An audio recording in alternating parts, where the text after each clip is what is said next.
चंद्रकांत दादा पाटील आत्ता आपल्या सोबत आहेत. दादा, एक्झिट पोलमध्ये तर पुणे मुंबई तुम्ही पुढे आहेत तसं चित्र दिसलं आहे, पण काय निकाल देखील असंच असतील किंवा काही वेगळे अजून वाटतंय तुम्हाला? पुण्यापुरतं तर तुम्ही सगळेजण 93 दाखवताय.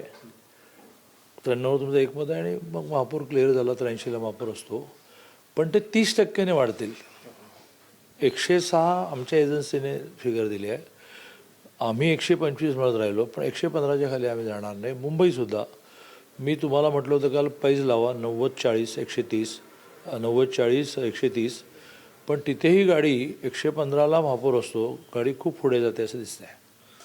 पण पुण्यातल्या बाबतीत जर आपण विचार करायचा झालाच तर अजित पवारांनी देखील एक आव्हान तुमच्या पुढे उभं केलं होतं. ज्या पद्धतीने सुरुवातीपासून आक्रमक पद्धतीने प्रचार केला, मग पुणे पिंपरी चिंचवड या दोन्ही ठिकाणी, त्याचा किती प्रभाव किंवा तिचा या सगळ्या निकालावरती किती इम्पॅक्ट होताना दिसतोय, कसं वाटतंय तुम्हाला?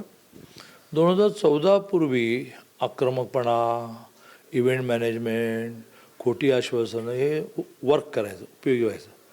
14ला माननीय मोदीजी देशाचे पंतप्रधान झाले आणि लोकांचा मोदीजींवरचा विश्वास इतका वाढला. मग मागोमाग देवेंद्रजी महाराष्ट्र मुख्यमंत्री झाले.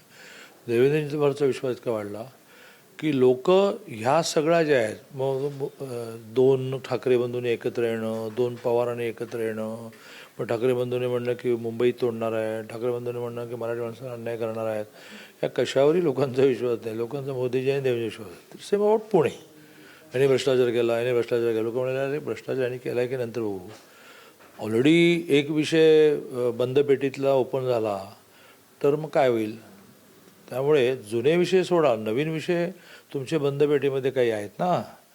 त्यामुळे भ्रष्टाचार विषय असू दे, यांनी विकास केला नाही असू दे, लोकांना दिसतं आहे की 24/7 यांनी आणली. ना आधीच्या राष्ट्रवादीच्या काँग्रेसने 1800चे 11 STP यांनी आणले, नदीकाठ सुधारणा ह्यांनी आणला, चांदणी चौकातला 6 लेन ह्यांनी आणला, मेट्रो ह्यांनी आणली, मेट्रोचे नवीन मार्ग ह्यांनी सँक्शन करून आणले. इकडे मुंबईकडे जाताना अटल पेन्शन यांनी आणलं. त्यामुळे लोक म्हणतात की तुम्ही तुमच्या थापांवर आधी आमचा विश्वास बसायचा. थापांनी मतं डेव्हिएट होणं हे 14 नंतर संपलं. धन्यवाद दादा. तर एक्झिट पोलपेक्षाही चांगलं चित्र या निकालामध्ये असेल असं चंद्रकांत पाटील या सगळ्या याच्यात स्पष्ट केलं आहे. कॅमेरामन विशाल रायपुरेसह मी योगेश बोरसे, TV9 मराठी, पुणे.